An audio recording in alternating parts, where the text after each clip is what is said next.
Welcome back नाज़रीन। अब हम बात करेंगे जो सूरत हाल काफ़ी संजीदा है और वो पाकिस्तान इंटरनेशनल एयरलाइंस PIA के हवाले से है। ज़ाहिर है जहाज़ के क्रैश होने के बाद जो इब्तदाई रिपोर्ट आई उसके अंदर इस बात का तज़किरा किया गया कि पाकिस्तान में जो पायलट्स जहाज़ उड़ा रहे हैं तकरीबन 40% जो हैं उनके लाइसेंसेस मशकूक हैं, जाली हैं। उसके बाद ना सिर्फ ये कि एयरलाइन सवालिया निशान बन गई बल्कि पाकिस्तान के पायलट्स भी सवालिया निशान जो हैं वो बन गए। अब ये कहा गया कि गुज़श्ता अदवार में जो जमहूरी अदवार कहलाए पाकिस्तान पीपल्स पार्टी के और मुस्लिम लीग नवाज़ के, इसमें पायलट्स की सियासी भर्तियां जो हैं वो की गई और फिर वो भर्तियां करते वक्त उन चीज़ों का ख्याल नहीं रखा गया और ये इंडक्शंस जो हैं ये हुई हैं और ज़ाहिर है मलबा पाकिस्तान पीपल्स पार्टी और मुस्लिम लीग नवाज़ की हुकूमतों पर गिरा के उनके दौरे हुकूमत में ये इस तरीके से सारा सिलसिला जो है वो चला। ये पायलट जहाज़ उड़ाते रहे और ज़ाहिर है कि अगर एक के पास जाली लाइसेंस है तो 200-250 आदमियों की ज़िंदगी को ख़तरे में डाल देना कहाँ का इंसाफ है। अब ये जो सूरत हाल है आज कैबिनेट के अंदर भी गई और ज़ाहिर है काबीना ने भी उस हवाले से एक फ़ैसला जो है वो किया है। इस पर बात करते हैं। नुमान वज़ीर खटक साहब, ज़ाहिर एक चीज़ सामने आई है। मेरा पहला सवाल तो ये है कि क्या ये तरीक़ाकार दुरुस्त था कि पाकिस्तान की कौमी एयरलाइन और पाकिस्तान के पायलट्स को दुनिया भर में सवालिया निशान और तमाशा बना दिया जाता? अगर ये सूरत हाल थी भी तो इदारा जाती कार्रवाई करके उनके ख़िलाफ़ ना सिर्फ ये कि बड़ी सख्त कार्रवाई होती बल्कि उनके खिलाफ बड़ी सख्त कानूनी कार्रवाई होती, कोई उसके ऊपर उंगली ना उठाता। देखिए नदीम, इस तरह है कि जब आपके नॉलेज में आ जाता है, मेरे दोनों कॉलीग्स जनरल साहब भी हैं, निसार खोड़ो साहब भी हैं, जब आपके पास आप हुकूमत में होते हैं, आपके पास एक चीज़ आ जाती है कि ये लोगों की सस्पिशियस लाइसेंस है, जाली लाइसेंस किसी का नहीं, मैं आपको क्लियर करूं, सबको सिविल एविएशन अथॉरिटी इशू किया है, लेकिन उसकी इवेल्युएशन प्रोसेस में उसमें इम्तिहान के दौरान अनफेयर मीन्स अडॉप्ट किए गए। तो लाइसेंस ठीक है लेकिन अनफेयर मीन्स के ये पहले आपको क्लियर कर दूं। दूसरा बात आ जाती है कि जी जहां तक इनका जो था, जब आपके पास एक चीज सामने आ गई कि 240-260 खटक साहब, फिर अपनी हुकूमत को भी समझाएं कि तरीकाकार गलत है, लाइसेंस ठीक है, जाली लाइसेंस लिख के और फ्लोर ऑफ द हाउस पे कह के सारा बेड़ा तार दिया। नहीं, मैं ये बिल्कुल जाली लाइसेंस किसी का, सारे सिविल, मेरा ख्याल जितने मुझे पता है, कोई अगर 1 2 4 कोई होंगे जाली होंगे मुझे नहीं पता, मेरे ख्याल वो भी नहीं होंगे, लेकिन सब सिविल एविएशन ने इशू किए हैं। लेकिन एवेल्युएशन एग्जामिनेशन प्रोसेस क्वेश्चनेबल है। वो क्यों क्वेश्चनेबल है? और जब आपको ये पता चल जाता है कि ये ऐसे कुछ चक्कर है तो आप पर 2 चॉइसेस हैं, या आप कहें कि हाँ ये उड़ाते रहें और लोगों की जिंदगी रिस्क पर लगे रहे, कोई क्रैश हो गया बस था आदमी, हमने तो पता था, फिर वो आदमी पकड़ा जाता है। तो सेफ प्ले यही होता है कि आपको टेम्परेरी इनको सस्पेंड करें, इनको ग्राउंड करें, इंक्वायरी करके फिर उसके बाद देख ली जो करें। तो ये तरीका हुआ। अब मैं थोड़ा आ जाता हूँ ये हुआ किस तरह। देखिए मैं आपको क्लियर, तारिक खोसो साहब ने 19 मैं बात खत्म कर दूं फिर आप कर देना। 1988 में तारिक खोसो साहब आईओ इन्वेस्टिगेटिंग ऑफिसर थे, उन्होंने इन्वेस्टिगेट किया और जस्टिस मुजद्दिद मिर्जा साहब उस वक्त रेफरेंस उन्होंने फाइल किया था कोर्ट के अंदर और उन्होंने ये क्लियर डिक्लेयर किया था, उसके अंदर हो रही थी, फिर NRO के अंदर खत्म हो गया सारी इंक्वायरी। उसके अंदर ये डिटर्मिन हुआ था कि 10 लाख रुपए पीपल्स पार्टी के एक सीनियर मेंबर ने लिया हर पायलट से और पायलटों को भर्ती किया गया PIA के अंदर। फिर air vice marshal Musharraf Mir की जो उनकी इंक्वायरी रिपोर्ट है जिसके अंदर भी ये है कि 40-45 लाख रुपए किसी पीपल्स पार्टी के एक सीनियर आदमी ने लिया और 40 पायलट भर्ती किए गए। ये सारा कुछ देखते हुए ये हमारी सेनेट कमेटी में भी चीजें सामने आई जिसके मुशाहिदुल्लाह साहब चेयरमैन है। पिछले 1 साल से ये लगे हुए, ये सारे इस कोशिश में कि 600 लोग जो सुप्रीम कोर्ट हाई कोर्ट ने इस पर डिसीजन दिया कि ये जाली डिग्री वाले लोग हैं जिसमें केबिन क्रू भी है, ग्राउंड क्रू भी है, इनको निकाला जाए। दोनों पीपल्स पार्टी और PMLN वालों ने 1 साल से इसमें लगे हुए और मैं और बाकी PTI वाले लगे हैं कि जी सुप्रीम कोर्ट का भी डिसीजन है, इनको लोगों को निकाला जाए। मैं आ रहा हूं खोड़ो साहब, आप नुमान वज़ीर खटक साहब एक सेकंड, मैं खोड़ो साहब से जवाब ले लूं, जनरल साहब से जवाब ले लूं, फिर मैं आपकी तरफ आता हूं। जो है ये अगर 1 साल पहले हमारी सेनेट कमेटी में ये बात मानी जाती तो आज ये दिन ना देखते। खोड़ो साहब, मैं थोड़ी सी गुजारिश गुस्ताखी कर सकता हूं? जी खोड़ो साहब, जी फरमाएं। बात दरअसल ये है कि आजकल की हुकूमत को हुए हैं 2 साल। आजकल की हुकूमत को 2 साल हुए हैं और पीआईए उनके हवाले थी और उन्होंने अपनी मर्जी से चेयरमैन लगाए और जो भी लगाए। ये आपको भी पता है, मुझे भी पता है कि पीआईए इन 2 सालों में एक्सपैंड नहीं हो सकी, बढ़ नहीं सकी।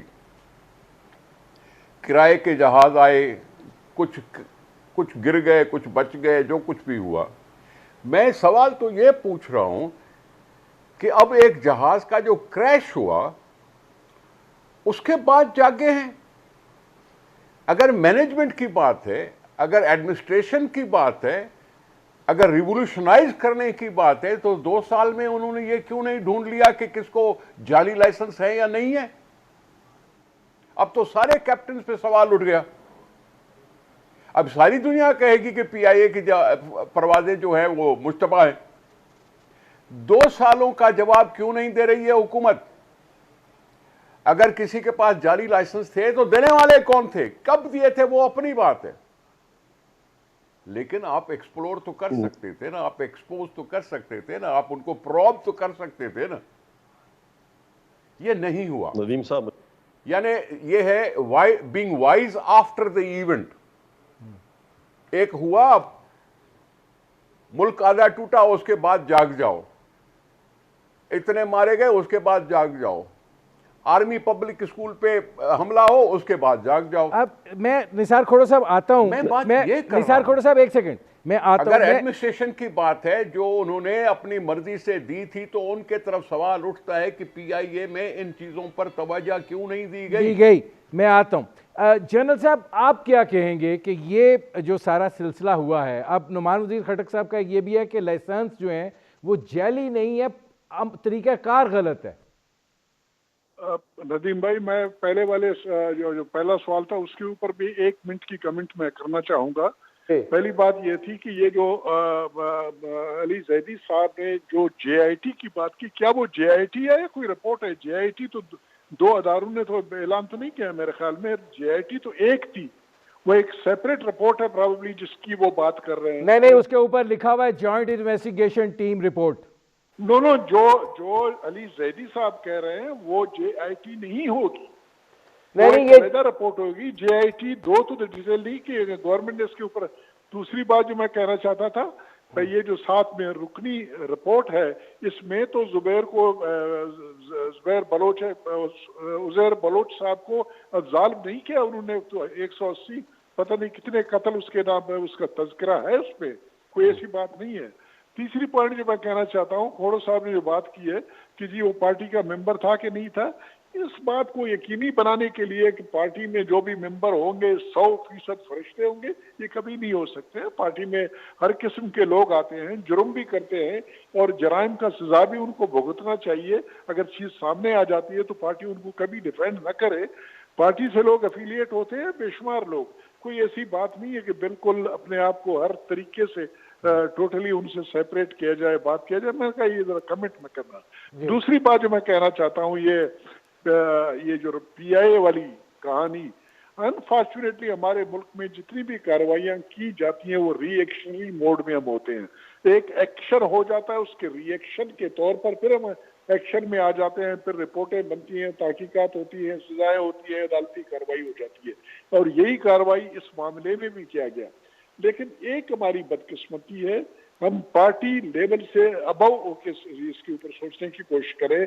हम ये देखते हैं कि हुकूमत के वक्त जो भी होता है, अगर उसके सामने कोई पॉइंट आ जाता है जो पर्टेन करता है या जिसकी बुनियाद के ऊपर उसकी मुखालिफ पार्टी के ऊपर अगर कोई इल्जाम आ जाता है, तो उसमें हम ये सोचे बगैर कि मुल्की लेवल पे या दुनिया में हमारी कितनी तस्वीर हो जाती है, कितनी बेइज्जती हो जाती है, इस चीज की परवाह नहीं करते हैं।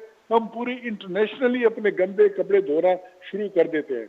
हमारे प्राइम मिनिस्टर साहब गए अमेरिका और वहां पर मुल्क की करप्शन की वो बातें की कि पूरी दुनिया में पाकिस्तान बतौर एक दुनिया के वर्स्ट मुल्क के तौर पर उसको पेश किया गया कि इस मुल्क में न किरदार है, न कोई कानून है, न कोई असूल है। मैं जनरल साहब आता हूँ जी। अब इसमें नुमान वजीर खटक साहब ये फरमाइएगा कि निसार खोड़ो साहब ने आपने जो बात की वो उसका मैं जवाब लेता हूं कि जो आपने कहा कि इतने पैसे लेकर पायलट्स रखेंगे, लेकिन वो कह रहे हैं कि आपने 2 साल में आप रीवैम्प करते, ले आते इस्लाहाती अमल। ठीक ठीक है नदीम साहब, मैं 3 बातें करूंगा। पहली बात जो निसार खोड़ो साहब ने की कि परफॉर्मेंस पीआई की खराब होती जाए, मैं जनरल कादिर बलोच साहब भी है, निसार खोड़ो साहब भी बड़े पढ़े लिखे आदमी हैं, मैं आपको परफॉर्मेंस बताता हूं, आप मुझे बोलें ये गलत है या नहीं है। 2019 में यानी पिछले साल हमारा रेवेन्यू पीआई का 42.5% ज्यादा हुआ है, 42.5%। ऑपरेटिंग लॉस 76%, 76% कम हुए। ग्रॉस प्रॉफिट जो इनके जमाने में जो आखिर में पीएमएलएन की हुकूमत जो छोड़ी थी, उस वक्त पीआई का 7.8 अरब रुपए नुकसान था। और हमारे जो पिछले साल 2019 में 19 बिलियन प्रॉफिट हुआ, ऑपरेटिंग प्रॉफिट की मैं बात कर रहा हूं। ये सारी चीजों की परफॉर्मेंस की आपने बात की, पीआई की परफॉर्मेंस इस तरह बेहतर हुई है। अब आ जाता हूं मैं बात आपकी कि जी हम सो रहे थे या जागे क्यों नहीं, ये जब एक्सीडेंट के बाद प्रोएक्टिव है रिएक्टिव है जो बात आप करते हैं, प्रोएक्टिव हम थे। मैंने तो अभी आपको बताया, आपने शायद सुना नहीं कि सेनेट कमेटी के अंदर ये बेतहाशा डिस्कस किया गया और हमारा पार्टी का स्टैंड ये था, मेरा बड़ा वोकल था इस बारे के ऊपर कि जी 600 लोगों की पीआई में जाली डिग्रीज हैं, जिसमें कैबिन क्रू भी है, ग्राउंड क्रू भी है और कॉकपिट क्रू भी है। इन 600 लोगों को निकाला जाए और पीएमएलएन के मुशाहिदुल्लाह साहब और पीपल्स पार्टी के शहरी रहमान साहब, वो सारे इस पर सपोर्ट उस वक्त से लगे हुए हैं कि ये मेरे रिकॉर्ड पर है कि नहीं जी इनको हल्की पनिशमेंट दे दी जाए, इनको 6 महीने डिमोट कर दिया जाए, इस किस्म की बातें।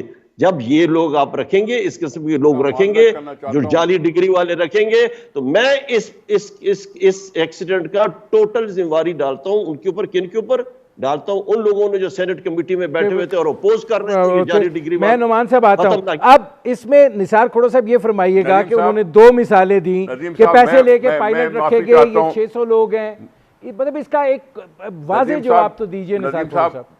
मुझे एक और कमिटमेंट थी नदीम साहब, मैं माफी चाहता हूं। इस सवाल का जवाब तो दे दें फिर चले जाएं। क्या क्या कि वो जो बात कह रहे हैं कि 600 लोगों की जाली डिग्रीज हैं, वो कह रहे हैं कि पीपल्स पार्टी जो है वो सेनेट कमेटी के अंदर भी मुज़ाहमत कर रही थी, वो ये बात कह रहे हैं कि पैसे लेकर पायलट्स जो हैं वो रखे गए, 40 पायलट। सर जी, सेनेट कमेटी अगर हो या स्टैंडिंग कमेटी हो या सूबाई कमेटी हो, देखें उनके पास सुओ मोटो अख्तियारात भी होते हैं, सब कुछ होते हैं। ये सब्जेक्ट लाना चाहिए था ना। मैंने आपके लिए कहा, उन्होंने मेरे लिए कह दिया। मैंने कह दिया इस हुकूमत को करना चाहिए क्योंकि चेयरमैन उसका लगाया हुआ है। आपने कह दिया कि जी आप सेनेट कमेटी के चेयरमैन थे, आपने क्यों नहीं दिखा। ये एक दूसरे पर लगाने की बातें हैं, बस वो चलती रहेंगी। इसलिए मैं समझता हूं इसका काम नहीं है। मान लो थोड़ी बात की थी, आपसे भी गफलत हुई। अच्छा, इसमें अब नुमान वजीर खटक साहब ये फरमाइएगा कि अब ये जो सूरत हाल है इसके अंदर इसकी रेमेडी अब जो है आपको क्या दिखाई देती है? क्योंकि गुजारिश ये है कि एक एयरलाइन की तो बदनामी हुई है ना, आपके पायलट्स जो हैं उनकी इतनी बुरी शोहरत हुई है, जॉब से जाने के अंदेशे पैदा हो गए।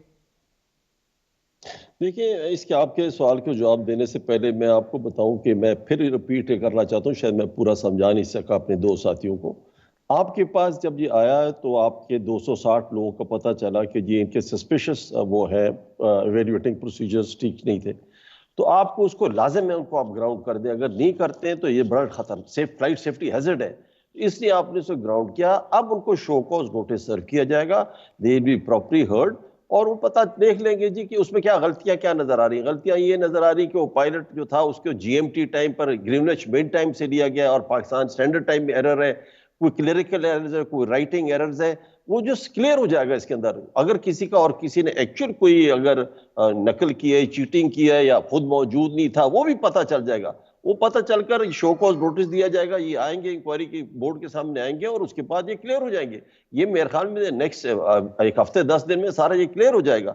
लेकिन रेमेडी क्या है? रेमेडी देखिए जी, आपकी रेमेडी है कि सिविल एविएशन अथॉरिटी टॉप इदारा है, जो रेगुलेटर है, जो चेकिंग करता है, जो इम्तिहान लेता है। ये लाइसेंस जो है ना, ऐसे मैं एक और आपको बात बता दूं, ये लाइसेंस जिंदगी में एक दफा मिलता है। जो कोई अगर कोई 30-25 साल से जहाज उड़ा रहा है तो शायद 10 साल 15 साल पहले उसको लाइसेंस मिला था, और एयरली इसका लाइसेंस नहीं होता है, इसका इंस्ट्रूमेंट रेटिंग का रिन्यूअल होता है, और एक दूसरा थोड़ा सा इम्तिहान टाइप होता है, राइटिंग का इम्तिहान होता है, वो करना होता है, सिमुलेटर पे चेक करना होता है, वो चीज होती है। लाइसेंस उसका पुराना चला आ रहा होता है, तो लाइसेंस वाइसेंस सारी अपनी जगह, वो चेक हो जाएंगे, ये वापस आ जाएंगे। लेकिन जो अथॉरिटी जो है, सिविल एविएशन अथॉरिटी, उसका काम था ये सारा कुछ चेक करना है। सिविल एविएशन अथॉरिटी के अंदर भी मैं ये भी आपको बताना चाहता हूं, अब करप्शन की बात आ रही है ना, हम एयरफोर्स का एक स्क्वाड्रन था, इनका इंस्ट्रक्टर था, उसने एक रिपोर्ट लिखी हुई जो अभी भी अवेलेबल है कि जी 200 लोग इंटीरियर सेल से भर्ती किए सिविल एविएशन के अंदर, और वो आकर उसको ट्रेनिंग देना इसका काम था। वो ये सर पकड़ कर बैठ गया। किसी ने पूछा क्या हो रहा है,